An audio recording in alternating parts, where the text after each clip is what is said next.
워런 버핏의 자본 배치는 우리가 이렇게 보면 돼요. 자본 배치라는 건 크게 보면 두 개입니다. 미래의 성장에 대해서 내가 투자하는 거, 주주한테 환원하는 거. 근데 미래에 투자한다는 것은 돈이 필요하죠. 설비 투자를 하든지 R&D를 하든지 M&A를 하든지 그 혜택은 모든 주주한테 골고루 돌아가고 그것의 효과는 어떻게 나타나냐면 회사가 성장해서 이익이 증가하면 주가 상승으로 나타나잖아요. 근데 워런 버핏이 현금을 많이 들고 있지만 여전히 주식 포트폴리오를 한 400조 원 들고 있고 워런 버핏이 다양한 몇백 개의 사업체를 미국에서 100% 들고 있는 기업들이 많잖아요. 지금은 주주 환원에 있어서 원래 워런 버핏은 배당을 안 하잖아요. 그러니까 주주한테 배당을 줘서 주주가 그 돈 갖고 다른 걸 하는 것보다는 나는 내가 재투자를 해서 더 돈을 많이 벌어줄 수 있다. 이제 그런 걸 얘기를 하니까. 그리고 자사주도 원래 무조건 사는 게 자사주는 좋은 게 아니다. 네, 월스트리트 모닝 브리핑 함께하고 있습니다. 지금 방금 전에 저희가 소개해드렸던 그 미국 머니 로드쇼를 저희가 준비를 하고 있는데요. 이 로드쇼 같은 경우에는 선착순이고요. 무료입니다. 이 미국 현지에 계신 분들과 함께 또 이야기를 나눌 수 있는 그런 기회들이 많이 없잖아요. 그래서 이번 3프로TV에서 특별하게 마련한 시간이라고 하니까요. 영상 하나 링크 참조하셔서 꼭 미국 현지에 계신 분들은 함께 해주시면 좋겠습니다.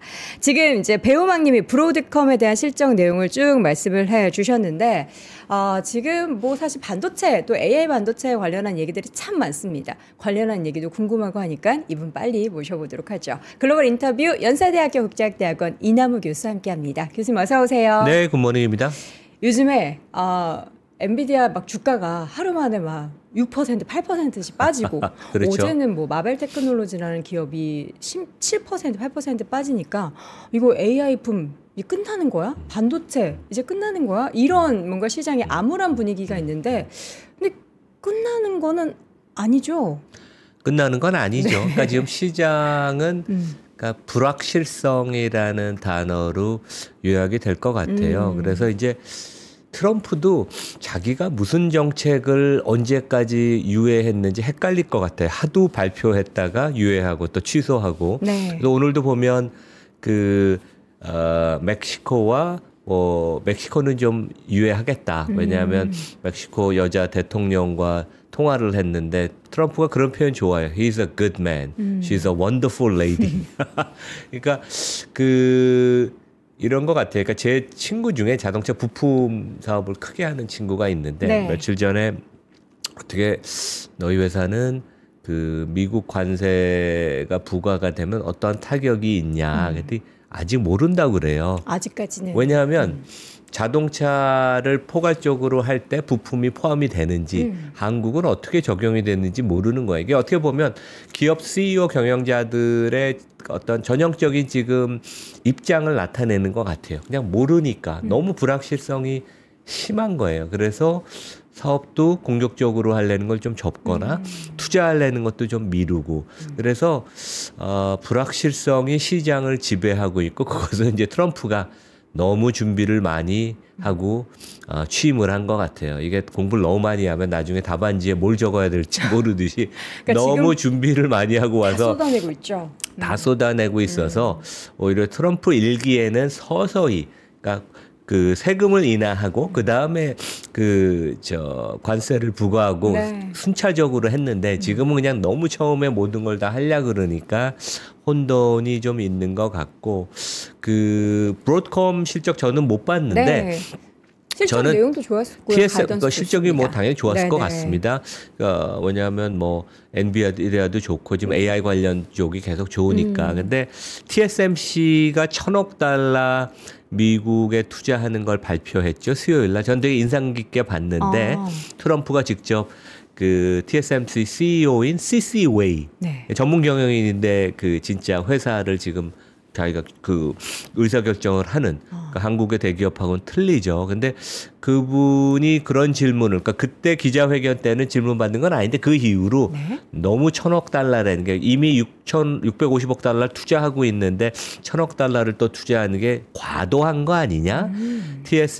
TSMC가 대만을 보호하기 위한 정치적인 의사결정이 아니냐? 근데 C.C. 웨이 CEO가 이랬어요. 우리 이미 금년, 내년, 후년 3년치 주문이 다 꽉 차 있다. 그래서 우리는 공장을 더 지어야 되는데 미국이 좋은 입지 조건을 갖췄다고 생각을 해서 그래서 AI 붐은 끝난 게 아니고 TSMC CEO가 얘기한 것처럼 수급이 여전히 빡빡한. 근데 이제 엔비디아 같은데 이제 조금 그런 점은 우리가 걱정할 수 있죠. 우리 지난주에도 얘기했던 것처럼 마진 프레셔, 마진이 조금 꺾일 수 있는 거 아닌가. 이제 그런 걱정을 좀 하는 거 맞고 불확실성은 결국 주가의 밸류에이션을 좀 억눌러요. 그래서 오늘 지금 월스트리트저널 톱 기사가 나스닥이 공식적으로 조정 국면, 커렉션 10% 이상 고점 대비 하락을 했다고 이제 그런 표현을 쓰는데 하여간 좀 밸류에이션이 지금 타격을 입고 그다음에 제가 좀 말씀을 드리겠지만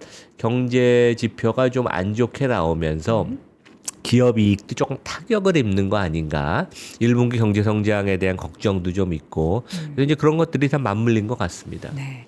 지금 시점에서 우리는 불안감을 물론 가질 수는 있습니다. 과거에 봤었던 정말 높은 성장률 대비해서 이게 점점 어떻게 보면 자연스러운 건데 우리는 이게 더 많이 뭔가 더 많이 이걸 원하는데 여기서 또 트럼프 대통령은 가만히 있지 않고 뭐 관세다 뭐다 하면서 폭탄 같은 얘기들을 매일 쏟아내기 때문에 당연히 불안할 수밖에 없고요. 근데 또 이게 6개월, 1년 뒤에 지금을 또 바라보면 어떨지 모르기 때문에 그러니까 시장이 적응하는데 좀 힘들어하는 것 같아요. 왜냐하면 트럼프 정부가 우리는 3% 실질 성장률을 추구하겠다. 그리고 스콧 벤센트 아주 그 총명한 재무장관을 앉히면서 진짜 가능한 거 아닌가. 불과 1월 달, 2월 초만 해도 그렇게 생각했다가 이제 지금 너무 불확실성이 심해지니까 그쵸. 시장이 거기에 이제 눈높이를 맞춰서 적응하니까 되게 이제 어려움을 겪는 것 같아요. 이런 뭐 항상 그 조정 국면은 항상 있습니다. 네. 자, 그럼 오늘 준비해주신 이제 영어 문장부터 오늘 한번 들어보도록 하겠습니다. 유럽 얘기를 가지고 오셨어요? 그러니까 미국 얘기도 제가 많이 할 텐데 유럽 스토리가 첫 번째 뉴스예요. 그래서 이제 제가 되게 재미있는 그러니까 제가 이제 월스트리트저널이나 파이낸셜 타임스나 가장 그 많이 읽히는 기사 제목을 항상 찾아보는데 이게 FT 파이낸셜 타임스에서 가장 많이 읽힌 기사 중에 하나였어요. 어제 Europe must trim its welfare state to build a welfare state. 그러니까 그 유럽 보고 트럼프가 당신들 국방은 스스로 하시오. 그렇죠. 이제 그런 메시지를 던졌잖아요.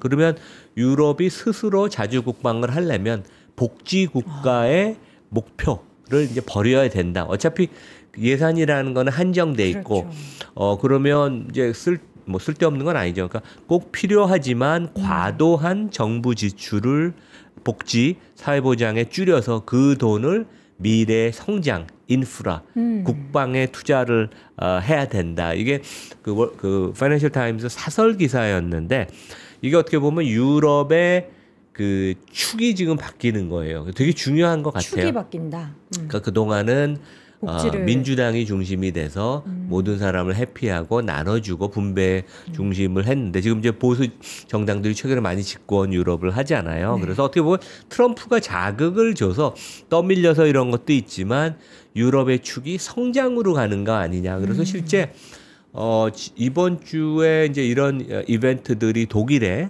특히 이제 그 우크라이나 젤렌스키랑 트럼프랑 이제 대화가 아주 어글리하게 끝났잖아요. 그러고 나서 독일이 몇 가지 큰 발표를 했어요. 그래서 독일이 연합이 되고 나서 동독하고 가장 큰 정치적인 정책적인 변화를 겪고 있는 게 아니냐. 그래서 혹시 지금 성장을 멈춘 독일이 미래에 대한 투자 중심으로 바뀌면서 한 2% 성장으로 갈 가능성도 있다. 그래서 이제 최근에 유럽 주가가 많이 올랐죠. 그래서 이런 것들이 되게 재미있는 미국 밖에서도 지금 큰 변화가 일어나고 있습니다. 저는 갑자기 그런 생각이 드는데요.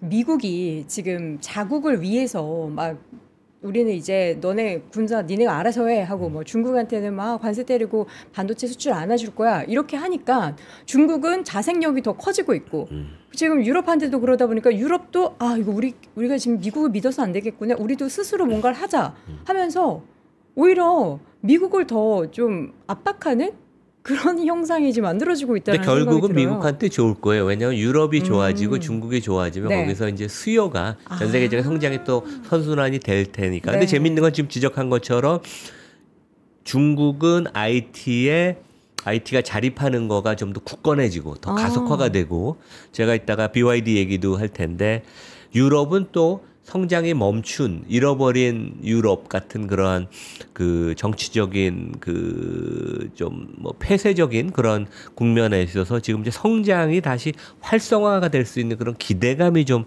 살아나고 있습니다. 되게.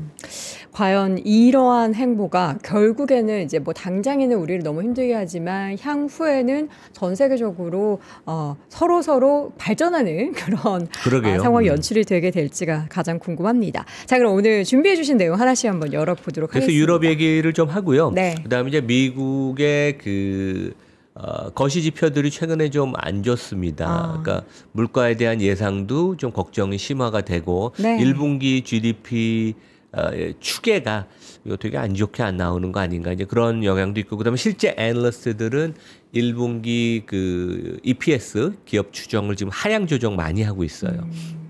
이제 그게 미국이고 그다음에 이제 넘어가서 아시아로 와서 BYD가 그 며칠 전에 8조 원의 엄청난 유상증자를 성공적으로 발행했죠. 네.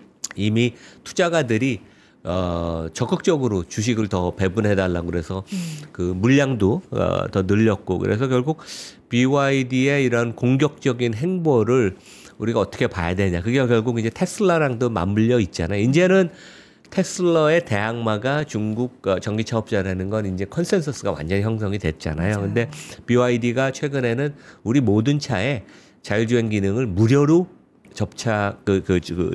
판매하겠다. 이제 그런 무료요? 얘기까지 하거든요. 그게 아마 테슬라 주가를 좀 누르는 것도 있는 것 같아요. 테슬라는 이게 이제 미래여서 엄청난 그 돈을 벌려고 그러는데. 네. 근데 물론 그 BYD나 중국의 자율주행의 앱, 그 소프트웨어 퀄리티는 우리가 한번 검증을 해봐야 그렇죠. 되겠지만. 저는 그게 제일 궁금하네요.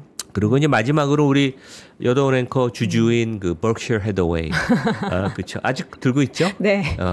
뭐 최근에도 주가 안 빠지더라고요. 별로 안 저는 빠져요. 사실 얼마 전에 그 워런 버핏이 마지막 서한이 될 거라는 그런 메시지가 있었잖아요. 그래서 이게 버크셔의 주주분들은 워런 버핏을 보고 버크셔에 투자한 게 아닐까 싶었는데 또 보니까 그런 게 아닌 것 같더라고요. 이제 뭐 여전히 조금 기력이 쇠하긴 했고 뭐 계속 왕성한 활동을 할 것 같습니다. 그래서 이제 그 버크셔 해더웨이가 워런 버핏이 일본 상사 주식을 많이 샀고 추가로 더 매수한다 그래서 주가가 더 강세 보이고 국내에서 투자가가 몇백억 원치 샀더라고요. 지난주에도. 근데 요즘 국내에서 가장 핫한 메리츠 금융가 이제 어떻게 보면 공통점들이 있어요. 네. 이제 그것이 자본 배치. 자본 배치. 네, 주주 하나는 전체 자본 배치 중에 하나니까. 우리가 돈을 어떻게 쓰는 원칙을 명확하게 밝히고 그것을 지키는 이제 그 얘기가 시간이 좀 되면 제가 좀 더 말씀을 드리겠습니다. 네, 유럽 얘기 조금 더 자세하게 좀 들려주세요. 이게 이제 그 번드라고 하거든요. 독일 국채를 BUND. 근데 10년 독일 국채인데 수요일 날 0.3% 포인트 급등했었어요. 2.5%에서 2.8%. 여기 이제 최근 거를 보면 확 그 올라간 걸 볼 수 있잖아요. 무슨 이슈로 이렇게 올랐죠? 그래서 이제 그 제가 이제 좀 이따 설명드릴 독일의 정책적인 변화, 정책의 기조의 변화가 있어서 이게 이제 독일이 성장이 가속화가 되고 그런 것을 반영해서 독일 금리가 30년 만에 하루 기준으로 가장 많이 올랐다고. 우리가 이제 미국 뉴스를 엄청 많이 보는데 유럽의 가장 큰 나라인 독일에도 이러한 변화가 있다. 어떻게 보면 금리가 오르는 게 지금 미국에서 그러니까 뭐 일반적으로는 금리 오르는 게 주가에 악영향이기도 하지만 워낙 침체돼 있는 분위기에선 금리가 오르는 것은 성장에 대한 기대감이 좀 올라가는 거일 수도 있거든요. 지금 이제 독일의 금리 상승은 이제 그런 경우고 그것은 오히려 펀더멘털리 볼 때 좋은 뉴스다. 이제 우리가 그렇게 생각할 수 있습니다. 네. 뭐 어떤 일이 있었냐 하면 그 독일의 이제 새로 총리로 선임된 분이 그 독일은 그 국방 예산을 GDP의 1%에 이제 캡을 씌웠나 봐요. 근데 이제 그것을 없애고 국방 예산을 많이 늘리고 그다음에 그 독일 그 연방 정부 예산의 부의 항목으로 한 5천억 달러를 조달을 해서 그래서 인프라 투자랑 국방 예산에 투자를 하겠다. 5천억 달러라는 것은 원화로 한 800조 원 되니까 큰 금액이죠. 그래서 그 이코노미스트들은 이러한 독일 신임 총리와 정부의 그 정책적인 발표가 그 독일이 통일이 되고 나서 가장 큰 정책의 기조적인 전환이다.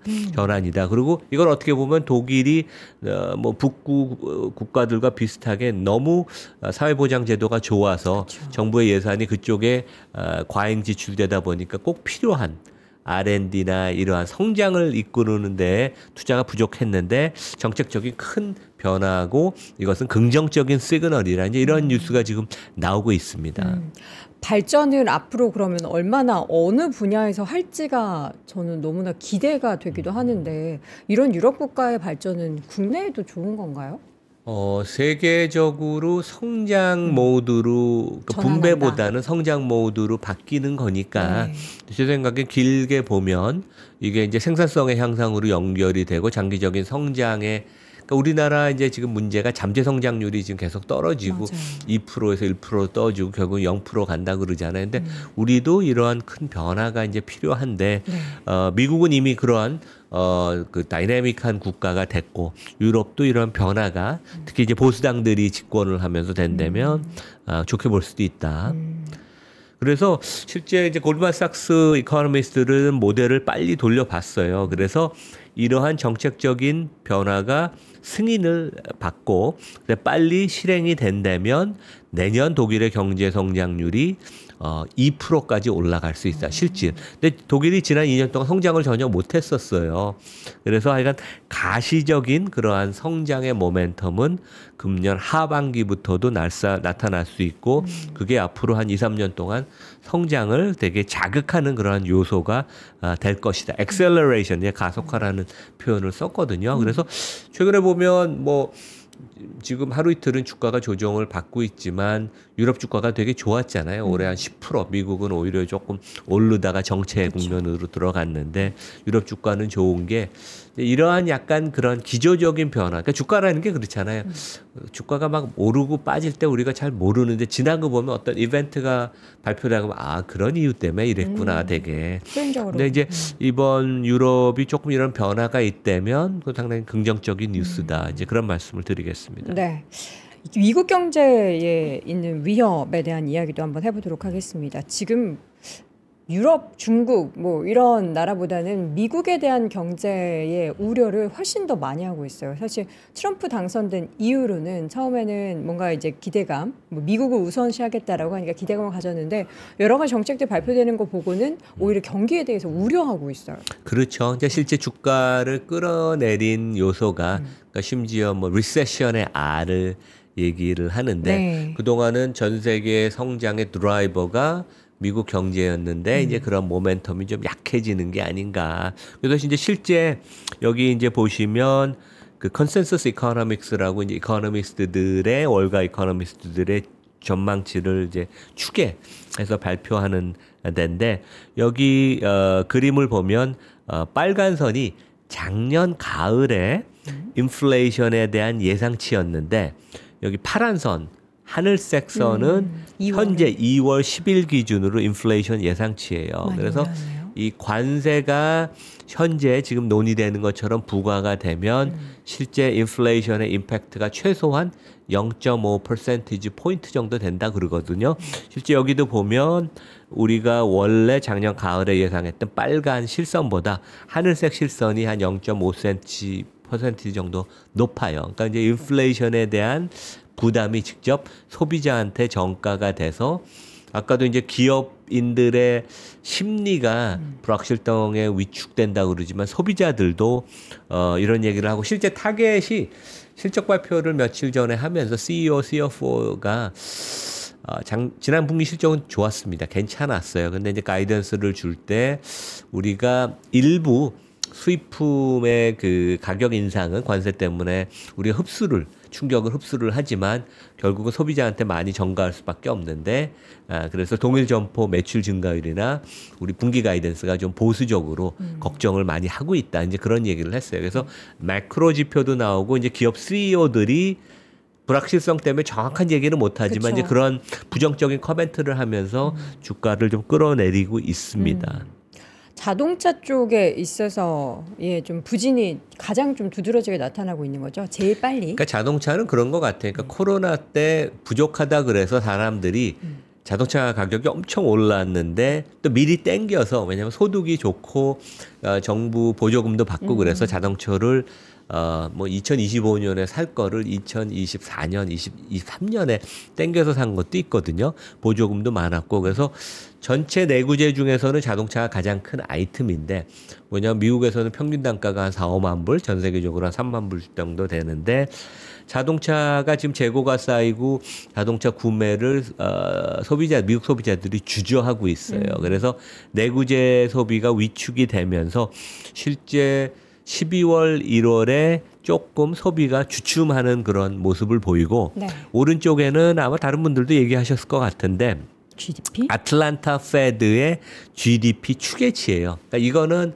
어떠한 전망을 전문가들이 한 게 아니라 GDP에 들어가는 뭐 소비, 투자, 정부 지출, 뭐 수출 수입 이런 거를 이제 실시간으로 반영을 하는데 불과 뭐 몇 주 전만 해도 한 2% 중반대 성장이 예상될 걸로 했다가 지금은 마이너스 1.8에서 마이너스 2.8까지 내려왔거든요. 근데 이제 요거는 우리가 좀 조심해서 봐야 되는 게 최근에 이 관세가 부과될 것을 걱정해서 수입업체들이 연말 연초에 엄청나게 수입 물량을 땡겼어요. 근데 수입이라는 건 GDP를 끌어내리는 효과고 수출은 GDP를 끌어올리는 효과 아니에요. 그래서 일시적인 거긴 하지만 최근에 이코노미스트들이 얘기한 것이 3분기쯤 되면 트럼프가 이런 식으로 계속 불확실성을 만들면 미국이 경제 성장률이 마이너스도 나올 수 있다. 이제 그런 전망을 조심스럽게 이코노미스트들이 하고 있습니다. 이제 그런 점이 조금 시장에 지금 확실히 악재로 지금 작용을 하고 있습니다. 네. 그리고 항상 우리가 이제 뭐 주식시장 이야기를 할 때 결국에는 미국은 기업들의 실적이 뒷받침되기 때문에 다양한 뭐 매크로 경기 지표들이 꺾여도 기업의 실적이 이렇게 좋습니다를 이야기했는데 이 데이터 보니까 시장이 좀 꺾일 만한 이유가 있긴 했었구나. 그러니까 우리가 하네요. 시장 참여자들을 볼 때 투자가들이 가장 빨리 움직이죠. 왜냐하면 투자가들은 뭔가 느낌이 있고 내가 그럴 가능성이 있다 그러면 사고 파니까 주가는 미리 움직이잖아요. 그래서 이제 나스닥이 조정 국면에 들었고 S&P가 고점에서 지금 7% 빠진 거 아니에요. 그다음에 이코노미스트들도 숫자를 이렇게 고치는 거가 쉽습니다. 근데 가장 늦게 움직이는 게 그 기업 팔로우하는 애널리스트예요. 애널리스트는 뭔가 더 확실한 정보가 있으면 그때 바꾸는데 일반적으로 분기가 시작되면 미국의 애널리스트는 수익 추정을 한 2.5% 낮춥니다. 왜냐하면 기업들이 그 분기가 시작되면 조금 가이던스를 실제 뉘앙스를 좀 보수적으로 하고 애널리스트들은 좀 공격적인 포지티브 바이어스가 있어서 그걸 낮추거든요. 네. 근데 이번 분기는 아직 분기가 끝나지 않았는데도 지금 우리 이제 3월 초안이에요. 근데 보통 때는 한 2.5%를 분기가 시작되면 애널리스트가 낮추는데 이미 미국의 애널리스트들이 기업 추정치를 3.6% 인하했어요. 앞으로 더 인하할 텐데. 그래서 이런 매크로적인 변화, 불확실성이 또 수익 추정에 그 둔화로 지금 연결이 되고 있다. 그래서 골드만삭스 애널리스트 치프 스트래티지스트가 아까 블룸버그인지 CNBC 나와서 얘기하는데 이제 원래 금년에 미국 기업 이익 추정을 자기가 한 11% 예상을 했는데 여러 가지 불확실성 그다음에 작년 4분기가 워낙 좋았잖아요. 작년 4분기에 18% 이익이 증익했으니까 그래서 베이스가 높아졌기 때문에 올해 거를 한 9% 성장으로 하향 조정을 했고 내년에는 7%다. 그래서 이게 조금 최근에 하여간 다시 또 둔화되는 그런 모습을 보이고 있고 네. 재미있는 것은 정말 어떤 업종이 이익 하향 조정의 폭이 크냐 이제 그게 되게 중요하잖아요. 그래서 아래 보면 막대 그래프에 이익 하향 조정의 폭이 큰 데는 경기 관련주, 그러니까 material 소재 산업, 그러니까 철강, 유화 이런데 consumer discretionary, 그러니까 임의 소비재, 자동차도 여기 포함돼 있고 industrial, 산업재, 에너지, 금융. 그러니까 금융도 경기가 안 좋아지면 주가가 많이 밀리는 그런 경향이 있거든요. 근데 재미있는 것은 일반적으로는 IT가 경기 관련주로 크게 보면 분류가 되는데 네. 미국의 빅테크 중심의 IT는 경기 영향을 상대적으로 덜 받아요. 물론 이제 메타나 구글은 이제 그 온라인 광고가 많기 때문에 기업들이 예산을 좀 줄일 수 있으니까 타격을 받지만 애플 같은데 마이크로소프트 같은데 뭐 이런 데들은 거의 까딱이 없어서 실제 가장 이익 하향 조정의 폭이 적었던 데가 IT, 인포메이션 테크놀로지랑 그다음에 우리 뭐 구글, 알파벳, 메타, 그다음에 뭐 넷플릭스가 포함이 된 커뮤니케이션 서비스 업종입니다. 되게 특이하더라고요. 일반적으로 우리가 생각하는 거랑 이번에는 약간 다르게 움직이고 있다. 예. 알겠습니다. 자, 그리고 최근에 가장 또 화두가 되고 있는 게 테슬라 이야기인데 중국 시장에서 뭐 점유율 밀리고 이런 것까지는 뭐 그럴 수 있어 하는데 자율주행 쪽에 있어서의 소프트웨어를 비아디가 공짜로 주면 물론 이제 말씀해 주셨던 것처럼 비아디의 그 자율주행 기술 자체가 뭐 얼마나 테슬라보다 좋은지 뭐 어떤 점이 훌륭한지는 알 수 없으나 이 무료로 줘버리면은 테슬라에게 더 부정적인 영향을 끼치는 것이 아닌가 어떻게 될까요? 그러니까 제가 작년 여름에 테슬라의 가장 업데이트된 네. FSD를 경험하고 오셨죠. 2번 하고선 와 이거는 진짜 대단합니다. 아주 거의 완벽하다. 99% 완벽하다 그런 느낌을 네. 가졌는데 중국도 많이 올라왔다고 하는데 그래도 여전히 그 뭐 사고가 나면 중국은 그냥 이렇게 사고 난 사람 이렇게 시체 치우고 뭐 그럴 것 같아요. 그래서 아직 중국은 이 안전도가 100% 검증은 안 됐지만 기술력이 엄청나게 올라왔다고 하죠. 근데 네. 큰 뉴스는 그런 것 같아요. 지금 이번 주에 그 BYD가 56억 달러, 그러니까 8조 원의 유상증자를 성공적으로 마무리했고, 네. 그래서 원래는 1억 1,800만 주 신주를 발행하려고 그랬어요. 근데 몇 배 오버서스크라이브, 그러니까 이 투자가들이 물량이 너무 많은 거예요. 주식 달라고, 신주 달라고. 그래서 1억 3천만 주를 335달러에 이제 신주 발행을 했고, 네. 지금은 어제 보니까 360달러, 홍콩 달러까지 다시 회복이 됐어요. 그래서 원래 유상증자를 하면 그 우리가 보통 희석화된다고 하죠. 새로운 그 회사 주주를 이제 받아들이는 거니까 기존 주주의 몫이 조금 희석화가 되는데 워낙 그 BYD 주가가 그동안 좋아서 높은 가격에 발행을 했고 그다음에 이제 이 결국 어디에 투자가 되느냐. 그러니까 미래 해외 그 로컬 거점들 공장 짓는 데 투자를 한다고 그러거든요. 네. 그래서 상당히 좋은 식으로 이게 해석이 돼요. 그러니까 유상증자도 대부분은 악재로 우리가 생각을 하지만 높은 주가에 좋은 의미로 확실하게 좋은 용도에 사용이 된다 그러면 좋을 수가 있는데 실제 이번에도 이런 유상증자에 참여한 투자가들은 장기 투자가들, 국부펀드, 연기금, 그다음에 중동의 패밀리 오피스들 이런 쪽에서 엄청나게 수요가 많았다고 하거든요. 그래서 이게 이제 미국이 중국 IT, 전기차 업체 AI를 누르고 있지만 또 여전히 유럽이나 중동 이러한 다른 지역에서는 중국 기업, 중국 주식을 또 선호하는 그런 데들이 있어서 상당히 승승장구를 하고 있다.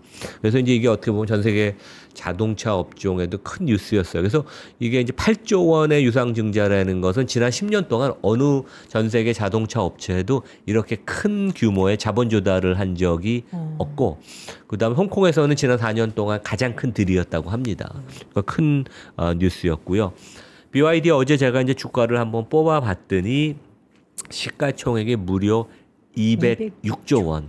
그러니까 이제 현대차, 기아차, 모비스 다 더하면 한 100조 원쯤 돼요. 그러니까 이제 중복되는 부분 빼면 그러니까 BYD는 400만 대를 파는데 시총이 200조 원이고 현대 기아차는 한 7, 800만 대 파는데 100조 원이면 차 한 대 파는 거에 대한 밸류가 BYD가 현대차보다 훨씬 높다는 그렇죠. 얘기죠. 그리고 이제 지난 5년 동안은 연주 주가가 평균 내보니까 복리로 계산해 보니까 한 50% 상승을 했다고. 그래서 최근에 보면 지난 한 6개월 동안 일본, 독일, 미국의 자동차 업체들 주가 많이 빠졌어요. 거기에 있던 시가총액이 BYD로 많이 옮겨가는. 그러니까 이제 시장이라는 게 그런 거 아니에요. 그러니까 좋은 쪽으로 안 좋은 쪽에서 좋은 쪽으로 시가총액이 옮겨가는 그런 모습을 보이고 있는데 현대기아는 지금 상당히 선방을 하고는 있지만 쉽지 않은 게임이다. 이제 그런 말씀을 드리겠고. 네. 결국 어디에 이 돈이 투자가 되느냐, 그리고 BYD가 진짜 자금이 부족해서 증자를 하느냐. 근데 이제 시총이 200조 원이 되니까 이게 8조 원의 유상 증자를 해도 희석화 효과가 한 3~4%밖에 안 돼요. 그래서 이제 주가가 끄떡없는 거예요. 그래서 우리나라 어제도 LS그룹 회장님인가가 우리는 자회사들을 많이 상장하겠다 그래서 LS 주가가 10%인가 빠졌잖아요. 근데 실제 이렇게 회사의 가치를 많이 만들어서 높은 밸류에이션을 유지를 해야지 우리가 돈이 필요할 때 증자를 해도 높은 주가로 하니까 그쵸. 희석화가 안 되는 거거든요. 그래서 너무 그건 잘못된 생각을 기업 총수 그런 양반이 한다는 건 참 놀라운데 BYD는 제가 어제 재무제표 보니까 이익률이 한 6~7% 되고 잉여현금으로는 여전히 착취를 해요. 근데 주가가 높으니까 우리 그냥 증자해서 좀 돈을 빌려서 해외에 지금 이제 투자 용도는 헝가리, 터키, 브라질 이런 데 로컬 공장을 짓는데 쓰겠다. 그래서 투자가들이 상당히 편안하게 느낀 것 같아요. 8조 원이면 큰 금액입니다. 큰 금액인데 이렇게 유상증자하는 게 성공적으로 이걸 받아들이고 시장은 이걸 되게 좋아했다. 그 자체가 상당히 놀랍고 네. 부럽기도 합니다. 예. BYD가 워런 버핏께서는 이걸 판 걸 후회하고 있을까? 요즘 조금 촉이 떨어지셨어요. 그러니까 애플도 좀 일찍 파셨잖아요. 작년 네. 하반기에 되게. 그런 생각이 좀 드네요. 근데 이제 결국에는 테슬라 주주들은 BYD를 계속 이제 위협으로 지금 느껴야 되는 거잖아요. 얼마나 좀 공격을 받게 될지.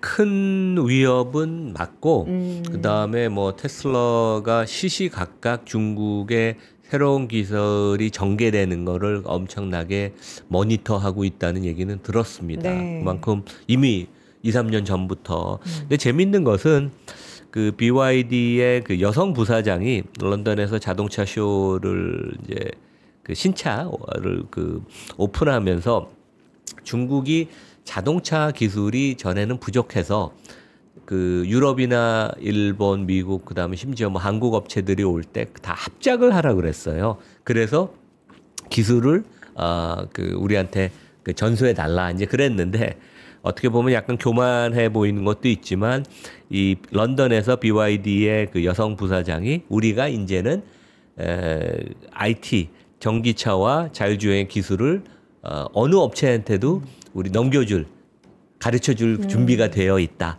그리고 실제 중국 정부는 엄청나게 오픈돼 있기 때문에 시장이 잘못 생각하고 있다. 그리고 우리 그러니까 BYD의 자율주행 기술을 God's Eye, 그러니까 신의 눈이라고 하잖아요. 그래서 그것을 모든 우리 모델에 접목을 시켜서 추가 부담 없이 이제 그것을 이렇게 롤아웃을 하겠다고 발표를 했어요. 네. 그래서 이제 이런 얘기는 좀 있었습니다. 2월 달부터 BYD나 중국 업체들이 자율주행 소프트웨어를 그냥 무료로. 근데 지금 이제 테슬라 같은 데는 일회용으로 앱을 깔면 한 $8,000를 미국에서 내야 되고 한국에는 지금 없습니다.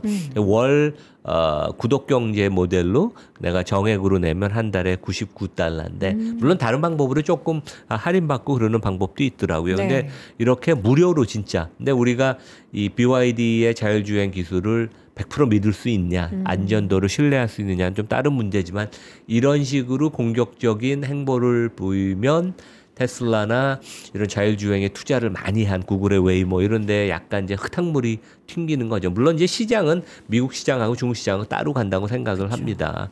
하지만 이런 것들은 테슬라한테 펀디멘털리 이렇게 좋은 뉴스는 아니다. 이제 그렇게 우리가 봐야죠. 예. 네. 과연 계속해서 좀 부진을 겪고 있는 테슬라가 이제 중국의 BYD에 밀리고 있다라는 뉴스들이 계속 나오는데 여기에서 이제 확실하게 보여줄 수 있는 것은 테슬라의 기술력에 관련한 얘기일 텐데 이제 지금 도지에 집중할 게 아니라 자율주행 그리고 뭐 휴머노이드 로봇이든 뭔가를 좀 빨리 보여줬으면 좋겠습니다. 자. 요 얘기는 아주 간단하게 해야 될 것 같은데요. 버핏과 일본 상사조합 메리츠 금융의 공통점. 주가가 잘 올라간다. 주가가 엄청 많이 올랐어요. 여기 네. 차트를 보시면 버크셔 해더웨이가 좀 심심한 재미없는 종목 같지만 지난 5년 동안 144% 올랐어요. 수익률 대단하죠. 그러니까 연 기준으로 복리로 하면 네. 연 20%. 와. 그리고 2020년에 워런 버핏이 좋아했던 일본 상사주, 뭐 마루베니, 스미토모, 뭐 이런 것들, 이런 데는 동기가 한 연 200%. 네. 근데 이제 워런 버핏이 연례서안에 그런 얘기가 있었죠. 내가 일본에 투자한 이유, 그 다음에 내가 경영 간섭을 항상 안 하니까 9.9% 이상을 안 산다고 공식적으로 발표를 했다가 이 회사들 5개 회사 일본 종합상사들 우리 워런 버핏이 투자하시면 10%를 넘기셔도 됩니다. 그래서 이제 내가 더 투자를 하겠다 그런 얘기를 했죠. 그래서 주가가 더 모멘텀이 좋았고 그다음에 이제 이런 회사들과 유사하게 아주 그 자본 배치의 원칙을 미리 몇 년 전부터 세우고 잘 적용한 메리츠는 동기간 1080% 어마어마하게 주가가 올랐습니다. 그래서 이제 뭐 금융업종인데 PBR이 2배가 넘잖아요. 우리나라 금융업종들 KB 신한 이런 데 잘하지만 PBR이 0.5배 언저리인데 근데 이제 버핏이 그런 질문을 많이 받았죠. 현금을 너무 많이 쌓아두니까 주식 판 거를 다 재투자를 안 하고 현금을 쌓아두니까 484조 원쯤 돼요. 그러면 진짜 시장에 bearish한 거냐. 근데 그거는 맞는 것 같아요. 왜냐하면 뭐 지금 자기 회사 자사주도 안 사고 현금을 다시 투입을 하지도 않고 그런데 그 얘기는 했어요. 내가 좋은 사업이 그러니까 투자라는 인베스트먼트보다 나는 사업체, 오너 비즈니스 한다고 항상 그러잖아요. 내가 투자를 한다는 건 어떤 좋은 사업차의 일정 지분을 갖는 그런 주인이 되는 과정이라고 하는데 나는 비즈니스를 사고 싶다. 항상 비즈니스를 찾는다 그러는데 워런 버핏의 자본 배치는 우리가 이렇게 보면 돼요. 자본 배치라는 건 크게 보면 2개입니다. 미래의 성장에 대해서 내가 투자하는 거, 주주한테 환원하는 거. 근데 미래에 투자한다는 것은 그 돈이 필요하죠. 설비 투자를 R&D를 하든지 M&A를 하든지 그 혜택은 모든 주주한테 골고루 돌아가고 그것의 효과는 어떻게 나타나냐면 회사가 성장해서 이익이 증가하면 주가 상승으로 나타나잖아요. 근데 워런 버핏이 현금을 많이 들고 있지만 여전히 주식 포트폴리오를 한 400조 원 들고 있고 워런 버핏이 다양한 몇백 개의 사업체를 미국에서 그 100% 들고 있는 기업들이 많잖아요. 되게 뭐 보험회사도 들고 있고 유틸리티 들고 있고 철도회사도 들고 있고 그것의 밸류가 400조예요. 그래서 한 800조 업체에 이미 비즈니스를 들고 있는데 실제 뭐 사업체에 대해서 또 투자를 적극적으로 하는 건 아니고 지금은 주주 환원에 있어서 원래 워런 버핏은 배당을 안 하잖아요. 그러니까 주주한테 배당을 줘서 주주가 그 돈 갖고 다른 걸 하는 것보다는 나는 내가 재투자를 해서 더 돈을 많이 벌어줄 수 있다. 이제 그런 걸 얘기를 하니까. 그리고 자사주도 원래 무조건 사는 게 자사주는 좋은 게 아니다. 자사주가 저평가가 되면 자사주를 사서 소각을 하는 거지 자사주가 너무 비싸면 사는 게 맞지 않다고. 근데 실제 최근 2분기는 자사주를 전혀 안 샀습니다. 그래서 지금 워런 버핏의 펀은 24배여서 시장에 대해서 부담을 느낀 거는 맞고 그 다음에 자기 회사도 좀 고평가된다고 생각을 하는 것 같아요. 자기 회사 주식을 안 사니까. 그래서 시장이 조정받는 걸 기다리는 건 맞는데 그렇다고 워런 버핏이 그냥 현금에 다 돈을 넣고 있는 건 아니고 800조 원이라는 사업체 포트폴리오에 갖고 있어서 계속 성장을 하고 있다고 우리가 생각하면 될 것 같고 일본의 종합상사나 그 메리츠 금융 같은데 메리츠가 리스크를 우리나라에서 제일 잘 보는 회사입니다. 그래서 프리미엄을 줘야 된다는 게 맞다. 그런 말씀을 드리겠습니다. 알겠습니다. 요 자세한 내용은 사실 이틀 전에 우리 이나무의 좋은 주식 연구소에서 제가 확인을 했었는데 궁금하신 분들 메리츠 금융주주가 이렇게 오르는 데는 합당한 이유가 버클셔 해서웨이 주가가 이렇게 오르는 데는 이런 이유가 있었구나라는 내용이 메리츠 금융은 저희 거버넌스 포럼이 작년 7월에 밸류업 발표할 때 A+ 학점을 줘서 역시 거버넌스가 좋은 데들은 주가도 많이 오른다를 다시 보여줬습니다. 네, 자 관련한 내용들 자세하게 좀 체크해 보셨으면 좋겠고요. 오늘도 글로벌 인터뷰 연세대학교 국제학대학원 이나무 교수와 함께했습니다. 교수님 고맙습니다. 네, 감사합니다.